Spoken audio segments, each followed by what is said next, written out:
Shalom teman-teman, sungguh bersyukur hari ini kita kembali bertemu lagi di dalam ibadah online Korem GKI Palembang. Kita tadi sudah memuji Tuhan bersama dan hari ini kita akan bersama-sama merenungkan firman Tuhan. Mari kita berdoa terlebih dahulu. Bapa, kami sungguh mengucap syukur untuk kebaikan-Mu dalam hidup kami.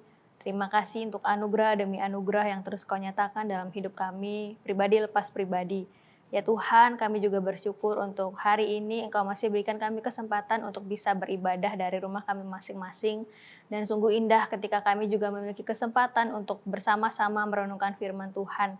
Ya Tuhan, siapkanlah hati dan pikiran kami seperti tanah yang subur, supaya kami bisa menerima firman Tuhan sebagai kebenaran dalam hidup kami. Dan tolong kami agar kami bisa menjadi pelaku-pelaku firman Tuhan dalam hidup kami hari lepas hari. Berkatilah juga hamba-Mu yang akan menyampaikan firman Tuhan. Kiranya Tuhan yang mengurapi dan memberkati. Terpujilah nama-Mu Bapa, hanya di dalam nama Tuhan Yesus kami berdoa dan kami mengucap syukur. Amin. Ya teman-teman yang dikasih oleh Tuhan, kalau misalnya hari ini contoh tanya kabar kalian. Apa kabar? Apa jawaban dari teman-teman? Mungkin kebanyakan dari teman-teman akan jawab kabar baik, contoh kabar baik. Puji Tuhan kabar baik, seperti itu ya. Tapi kalau ditelusuri benar-benar, apakah memang teman-teman dalam keadaan yang benar-benar baik? Apakah semuanya baik-baik saja? Apakah tubuh jasmanimu sedang dalam keadaan yang baik, artinya sehat? Atau apakah pikiranmu lagi baik? Apakah mentalmu lagi baik? Apakah kerohanianmu juga lagi baik? Hanya teman-teman yang paling tahu bagaimana kondisi teman-teman hari ini. Bagaimana kondisi teman-teman yang sebenar-benarnya, begitu ya. Teman-teman yang dikasih oleh Tuhan, coba kalian tanya ke diri kalian masing-masing. Aku baik-baik aja nggak ya? Aku beneran baik nggak sih? Gitu ya. Teman-teman kalau misalnya ngomongin soal keadaan baik, apa sih yang paling bisa bikin teman-teman ngerasa aku baik-baik saja? Keadaan baik tanpa tapi. Keadaan baik tanpa tapi artinya bukan gini, aku baik-baik saja kok, tapi bla bla bla bla bla, bukan seperti itu. Nah, mungkin teman-teman akan beneran ngerasa baik-baik saja kalau bisa ngerasa yang namanya kenyamanan. Kalau bisa merasakan apa yang disebut dengan nyaman waktu menjalankan semuanya. Keadaanku ya baik kalau aku ngerasa nyaman dengan teman-teman dekatku yang asyik mungkin. Keadaanku memang baik karena aku lagi ngerasa nyaman dengan cara belajar di sekolah. Mungkin. Keadaanku baik karena aku ngerasa nyaman dengan tidak banyak tugas dari sekolah. Keadaanku baik karena aku ngerasa nyaman ada di rumah. Mungkin orang tua gak pernah marah-marahin teman-teman, atau gak digangguin sama adik atau kakak kalian, atau gak pernah ngelihat orang tua berantem dan lain sebagainya. Ya, keadaanku akan nyaman karena keadaanku akan baik karena aku merasa nyaman karena bisa mengekspresikan hobiku tanpa dihalangin oleh siapapun. Entah itu kalian suka dance, atau kalian suka olahraga, atau suka yang lainnya. Gak ada yang menghalangi hobi kalian. Ya, keadaanku nyaman kalau aku ngerasa gak ada yang bikin aku ngerasa insecure atau gak ada yang mengabaikan aku. Teman-teman, apakah hal-hal yang tadi contoh sebutkan itu teman-teman alami hari-hari ini? Apakah semua hal-hal tadi kamu dapetin setiap hari? Sehingga kamu bisa dengan bangga bilang, ya aku beneran kok dalam keadaan yang baik-baik saja tanpa tapi. Aku baik-baik saja tanpa tapi. All good, semuanya baik. Teman-teman dari beberapa kali contoh ngechat teman-teman sekalian, ya contoh tanya kabar, tanya gimana sekolahnya begitu ya. Rasanya jawaban dari teman-teman itu bisa menyimpulkan kalau hari-hari ini ya kebanyakan dari teman-teman lagi nggak dalam keadaan yang baik-baik saja. Terutama karena nggak nyaman dengan sekolah online ya, nggak bisa ketemu dengan teman-teman di sekolah secara langsung, nggak bisa hangout bareng seperti sebelum pandemi. Dan juga karena banyak banget tugas yang susah dikerjakan selama kalian sekolah online ini. Teman-teman, kalau yang jadi sumber kenyamanan kita hanya hal-hal yang tadi contoh sebutkan, kita ya memang nggak akan bakalan ngerasa semuanya baik tanpa tapi. Selama kita hidup di bawah kolong langit ini. Karena teman-teman, keadaan ideal yang bikin kita ngerasa nyaman dan ngerasa baik dalam segala hal yang tadi itu nggak mungkin terus-terusan bisa kita alamin, nggak mungkin terus-terusan bisa jadi milik kita. Jadi gimana dong? Mungkin teman-teman kan bilang, aku pingin banget sebenarnya ngerasain nyaman, ngerasain keadaan dimana semuanya baik-baik saja selama masih hidup. Jangan sedih teman-teman.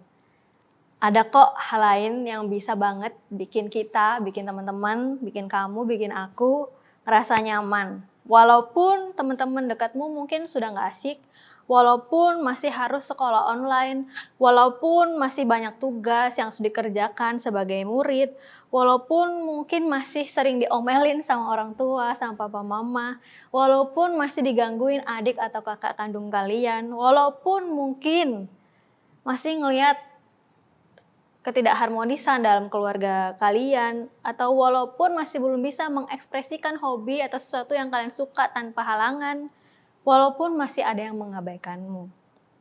Lalu apa sih teman-teman? Apa yang akan selalu bikin kita bisa ngerasa nyaman dan baik-baik saja dalam segala hal? Yuk kita baca Alkitab kita dari Mazmur pasal yang ke-23. Teman-teman di rumah boleh siapkan Alkitabnya masing-masing, buka di dalam Mazmur pasal yang ke-23, Mazmur yang sangat terkenal ya. Tuhan adalah gembalaku, takkan kekurangan aku. Ia membaringkan aku di padang yang berumput hijau. Ia membimbing aku ke air yang tenang. Ia menyegarkan jiwaku. Ia menuntun aku di jalan yang benar oleh karena namanya. Sekalipun aku berjalan dalam lembah kekelaman, aku tidak takut bahaya, sebab Engkau besertaku. Gadamu dan tongkatmu itulah yang menghibur aku. Engkau menyediakan hidangan bagiku di hadapan lawanku. Engkau mengurapi kepalaku dengan minyak, pialaku penuh melimpah. Kebajikan dan kemurahan belaka akan mengikuti aku seumur hidupku, dan aku akan diam dalam rumah Tuhan sepanjang masa. Teman-teman yang dikasih oleh Tuhan,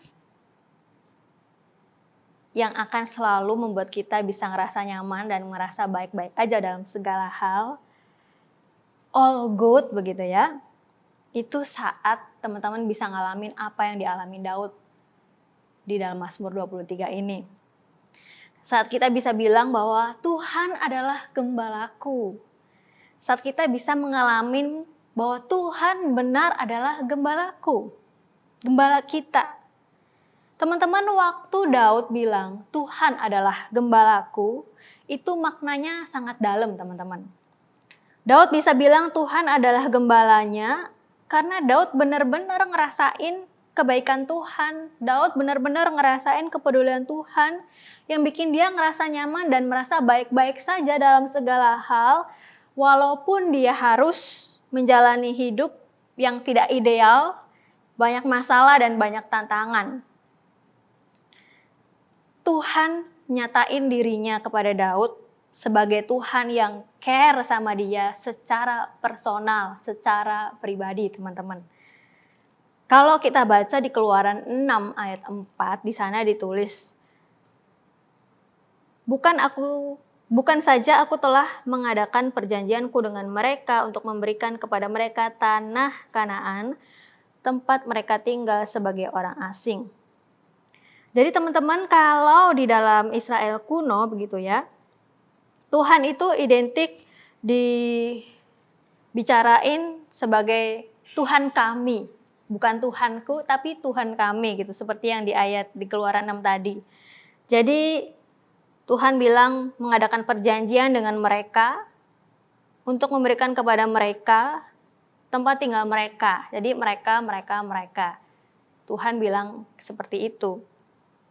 Jadi kayak melupakan bahwa Allah Israel juga sebenarnya bukan hanya untuk mereka, tapi untuk individu-individu. Teman-teman yang dikasihi oleh Tuhan, Daud ngalamin Tuhan sebagai Tuhan yang care sama dia secara pribadi. Bukan hanya merasakan Tuhan kami sama-sama begitu ya, tapi benar-benar Tuhanku begitu. Secara personal, secara pribadi. Tuhan adalah gembalaku, dia bilang gitu. Bukan Tuhan adalah gembala kami, bukan sekedar kami, tapi gembalaku. Jadi benar-benar personal kepada si Daud ini ya teman-teman. Daud menggambarkan Tuhan sebagai gembala yang care sama domba-dombanya. Tuhan itu care-nya ngapain aja sih? Mungkin teman-teman bertanya seperti itu ya. Di ayat yang ditulis Daud di Mazmur ini kita bisa tahu care-nya Tuhan itu sebagai gembala ngapain aja. Ia membaringkan aku di padang yang berumput hijau. Ia membimbing aku ke air yang tenang.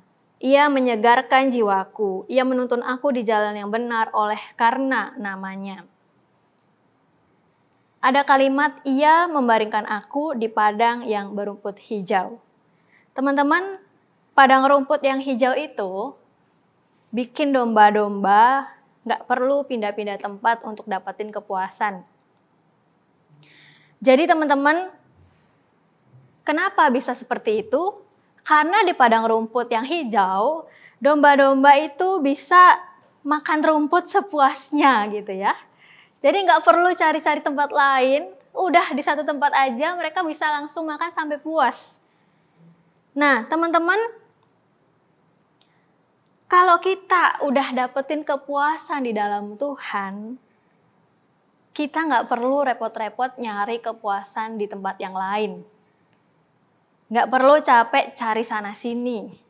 Mungkin ada dari kita yang cari kepuasan kita dengan cara mencari penerimaan dari orang lain, entah itu dari orang tua, entah itu dari teman, entah itu dari pacar mungkin, atau dari yang lain.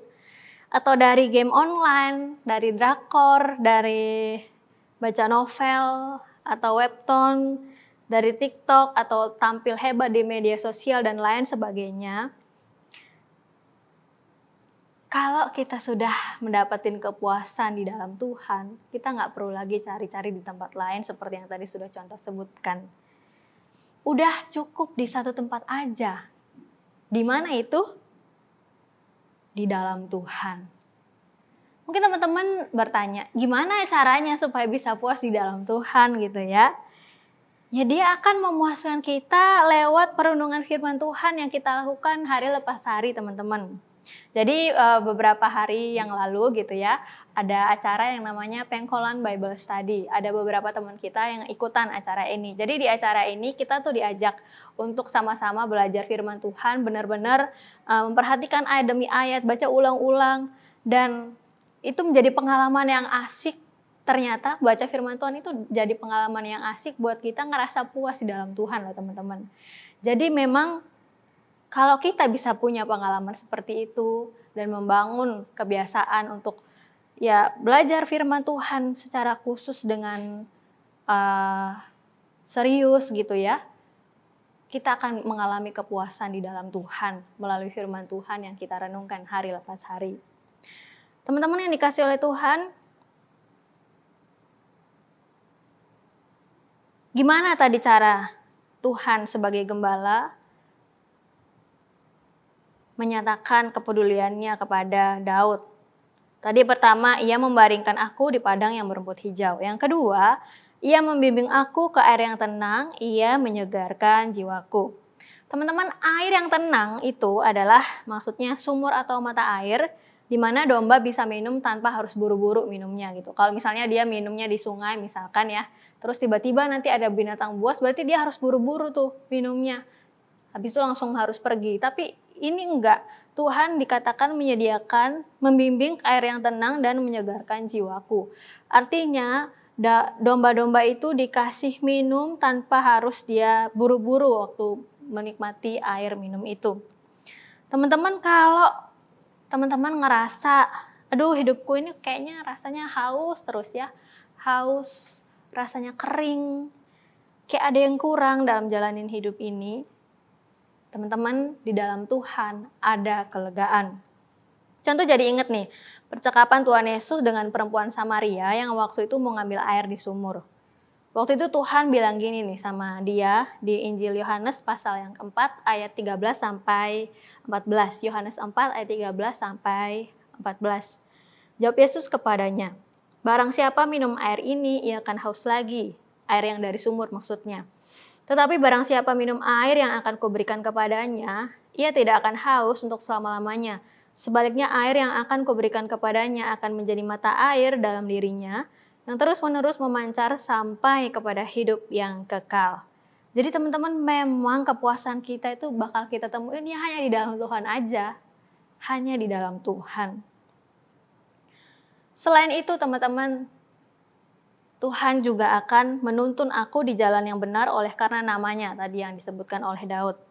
Yang ketiga, ia menuntun aku di jalan yang benar oleh karena namanya. Menuntun di jalan yang benar. Teman-teman, maksudnya adalah gembala akan menuntun dombanya untuk jalan ngikutin tujuan yang tepat gitu ya, tujuan yang benar. Gembala ini nggak akan ada lelahnya demi domba-dombanya. Walaupun kalau kadang ya, kalau kita harus ngikutin jalan yang benar itu bisa melewati tantangan dan kesulitan gitu ya. Kalau si gembala membawa domba melewati lembah yang sulit, lembah bayang kematian, nggak perlu takut. Karena ada gembala yang mendampingi si dombanya.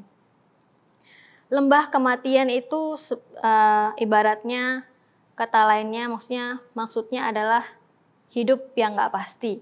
Memang hidup kita nggak pasti ya, nggak ada yang tahu apa yang akan terjadi sedetik yang akan datang. Nggak ada yang tahu apa yang akan terjadi besok, atau bulan depan, atau tahun depan. Tapi ketika kita ada di jalannya Tuhan, ngikutin tuntunannya Tuhan, walaupun hidup nggak pasti, nggak perlu takut. Seperti itu teman-teman. Teman-teman yang dikasih oleh Tuhan, kehadiran Tuhan dan pimpinan Tuhan itu selalu berjalan beriringan. Kalau Tuhan hadir dalam hidup kita, dia pasti memimpin hidup kita. Jadi teman-teman, kalau kita nggak jauh dari Tuhan, kalau kita dekat dengan Tuhan, kalau kita dekat dengan firman-Nya, pasti kita akan merasakan tuntunan Tuhan yang membuat hidup kita jadi nyaman. Pasti kita akan ngerasain tuntunan Tuhan yang membuat kita nggak perlu merasa bersalah. Karena gini nih, kadang-kadang yang membuat kita jadi merasa bersalah itu waktu kita menyimpang dari jalannya Tuhan. Nah, kalau kita ngikutin tuntunan Tuhan, jalan Tuhan, kita nggak perlu merasa bersalah, tapi kita bisa hidup dengan nyaman bersama dengan Tuhan. Teman-teman, itulah yang membuat Daud merasa nyaman dan merasa baik-baik saja dalam segala hal, padahal Daud hidup dalam kehidupan yang tidak ideal. Banyak masalah, banyak tantangan hidup. Teman-teman yang dikasih oleh Tuhan, Tuhan menyatakan dirinya sebagai Tuhan yang care sama Daud secara pribadi, secara personal. Dan Tuhan yang sama juga mau banget nyatain dirinya sebagai Tuhan yang care sama teman-teman semua, sebagai Tuhan yang care sama kita semua secara personal, secara pribadi. Di dalam Mazmur tadi di ayat 4-5 Daud bilang seperti ini teman-teman. Sekalipun aku berjalan dalam lembah kekelaman, aku tidak takut bahaya, sebab Engkau besertaku. Gadamu dan tongkatmu itulah yang menghibur aku. Engkau menyediakan hidangan bagiku di hadapan lawanku. Engkau mengurapi kepalaku dengan minyak, pialaku penuh melimpah. Nah teman-teman yang dikasih oleh Tuhan, kalau aku dan kamu sudah sungguh-sungguh jadi pengikut Kristus yang hidup di dalam Tuhan, bukan berarti kita akan luput dari yang namanya masalah ya. Mungkin kita akan dijauhin oleh orang-orang di sekitar kita karena kita hidup benar, atau mungkin dicemooh karena dianggap sok suci lah, karena kita nggak mau ngikutin cara dunia lah. Mungkin akan ada musuh yang menjatuhkan kita atau membuat hati kita jadi terluka begitu ya. Tapi teman-teman, kalau kita hidup di dalam Tuhan, kalau aku dan kamu hidup di dalam Tuhan, kemurahan hati Tuhan akan selalu menyertai kita. Dia akan menjaga kita dari bahaya dan memberikan kita penghiburan di waktu yang tepat. Waktu kita sedih, waktu kita terluka, Dia selalu ada. Teman-teman, pemeliharaan Tuhan dalam hidupku dan hidupmu itu sangatlah sempurna begitu ya. Dia selalu mau memastikan untuk memberi yang terbaik untuk kita sebagai anak-anaknya, sebagai domba-domba gembalaannya. Kalau kita baca Yohanes 8 ayat 12, firman Tuhan berkata, apapun yang terjadi, kita tetap tenang karena Tuhan menerangi setiap langkah kehidupan kita. Yesus berkata, Akulah terang dunia, barang siapa mengikut aku, ia tidak akan berjalan dalam kegelapan, melainkan ia akan mempunyai terang hidup. Yohanes 8 ayat 12. Teman-teman yang dikasihi Tuhan, kalau kita berjalan bersama dengan Tuhan, walaupun itu dalam kegelapan, tidak perlu takut. Karena kita berjalan bersama Tuhan yang hidup, Tuhan yang berkuasa, Tuhan yang care sama kita secara pribadi. Dengan banyaknya kebaikan yang kita terima daripada Tuhan, teman-teman, tidak ada alasan untuk kita cari kenyamanan di luar Tuhan. Gak ada alasan buat kita cari kenyamanan di luar Tuhan. Karena tanpa Dia, hidup kita pasti akan terasa hampa. Tanpa Dia, hidup kita pasti tidak akan bermakna, teman-teman. Yuk kita hidup di dalam Tuhan dengan bersemangat ikutin caranya Tuhan. Ikutin cara hidup yang Tuhan kehendaki. Biarkanlah kebajikan dan kemurahan Tuhan berdiam dalam diri kita. Dan rumah Tuhan akan menjadi tempat penantian kita yang terindah. Mazmur 23 ayat 6 bilang, kebajikan dan kemurahan belaka akan mengikuti aku seumur hidupku, dan aku akan diam di rumah Tuhan sepanjang masa. Teman-teman yang dikasih oleh Tuhan, rasa nyamanmu pasti akan kamu dapetin hanya di dalam Tuhan.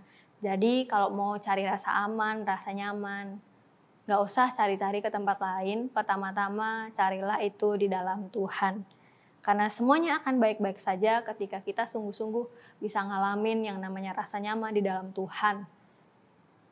Sang Gembala yang sejati itu. All good. Amin. Mari kita berdoa. Bapa, kami sungguh mengucap syukur untuk firman-Mu yang telah berbicara kepada kami hari ini. Tolong kami ya Tuhan untuk sungguh-sungguh bisa melakukannya dalam hidup kami hari lepas hari.